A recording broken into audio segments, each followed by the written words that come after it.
Ambasada amerikane në Tiranë ka ndarë një tjetër mesazh të fortë publik për ata që aplikojnë për viza në Shtetet e Bashkuara të Amerikës. Në një postim në faqen zyrtare, ambasada u bën thirrje aplikantëve që të përdorin adresat dhe kanalet zyrtare, duke shmangur agjentët dhe agjensitë që shpesh japin informacione të pasakta.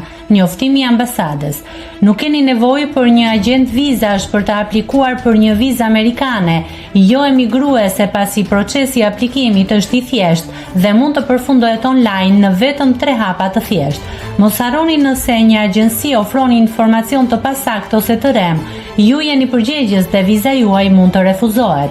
Plotësojeni vetë aplikimin tuaj. Ambasada e Shteteve të Bashkuara të Amerikës në Tiranë është burimi i vetëm zyrtar i informacioneve për vizat amerikane në Shqipëri dhe të gjitha shërbimet ofrohen falas. Nëse klikoni mbi butonin subscribe, do t'ju shfaqen të gjitha publikimet tona. Ju ftoj t'i bëni subscribe kanalit, të pëlqeni videot dhe të lini komentin tuaj.